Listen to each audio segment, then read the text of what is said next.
саламатсыздарбы? Эмесе Геошондо программасы.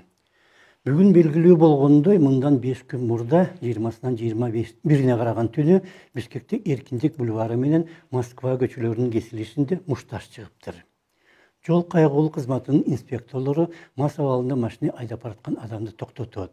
Ал милицияга баш ийбейт, документтерин көрсөтпөйт, аягында мушташып кирет. Милиция аны кармап, медициналык текшерүүдөн өткөрөлү дегенге да баш ийбейт. Жардамга Ички иштер министрлигинин ички териштирүү кызматынын адамдары келет. Мас айдоочу алар менен дагы сөгүшүп мушташат, бирөөнүн мурдун канчалата коет жана ал медициналык жардам алууга аргасыз болот. Мунун баары видеого тартылган дейт, бирок аны азыр табыш кыйын го. Эң кызыгы, ошентип мушташ баштаган адам өзү милиция болуп чыгат. Болгондо да Бишкектин Ленин райондук милиция башкармалыгынын жетекчисинин орун басары Талгат Өскөналиев. Бирок МВД азыр Өскөналиев машина ичинде болгон, бирок айдаган эмес. Айдоочу болсо ошол эле Ленин райондук криминалдык милиция кызматынын майору ТМ болчу дейт. Бирок мушташ чын эле болгонун МВД танбайт. Машинени аялым айдап бараткан. Мен өзүм айдаганды жаман көрөм. Ал болсо кыйын айдайт. Анан аэропорттон чыгып Москвага жакындап калганда бир киши жолдон чыга калды. Аялым жакшы эле тормозду басты, бирок коюп кеттик. Аялым ыйлап кирди. Милиция келгенде машинаны мен айдап бараткам дедим. Ошону укканда аялым кубангансып тынчып калды. Күнөөнү мойнуна ал деп милиция майорун көндүрүш оңой эмес го. Бирок жетекчинин айтканын майоролор деле аткарат да. Ошол эле учурда Өскөналиевдин Түбетейка ресторанында отуруп, ичип алып машина айдап кеткенин көрүп, тийиштүү жерге кабар берип, аны жолдон карматуу операциясы уюштурулган деп да божомолдосо болот го. Чатактан кийин ал кызматтан алынса, ордун керектүү адам басмакта. Бирок машинени майорбу же полковник айдаганбы, ал чын эле ичип алганбы же бул атайын уюштурулган кутумбу, баары бир милицияга аброй кошулбайт го. Анткени мас мушташка эки тараптан тең милиция катышкан. Жана мас абалында машина айдагандыбы же кутум уюштурган башкалардыбы, кимисин болсо да милиция жетекчилиги жаап жашырып жатканы андан да жаман го.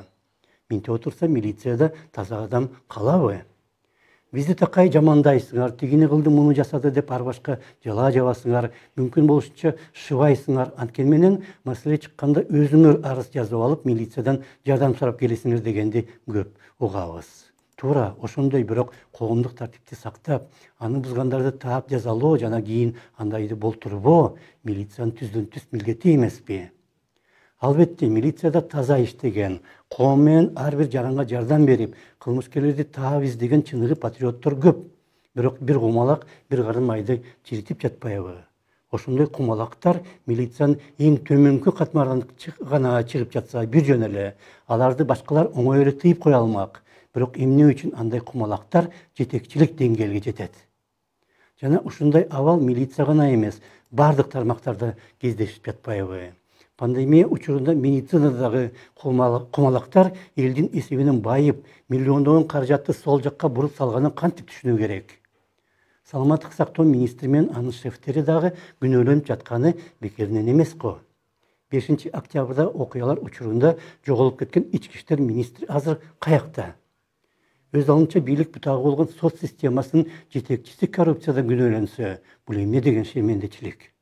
Улуттук коопсуздук комитетинин төрагасы 4,5 айдан бери качып жүрсө, ал комитеттин мурдагы төрагасы соттолуп жатса, дагы бирөө соттолуп бүтсө, дагы бир төрага менен ордун басарга издөө салынса, мындай өлкөдө деги кандайдыр бир тартип орнотуу же кадр даярдоо деген мүмкүнбү? Балык башынан сасыйт, бирок тазалаганда койругунан баштайт болгондой. Ошондо саламатта калыңыздар.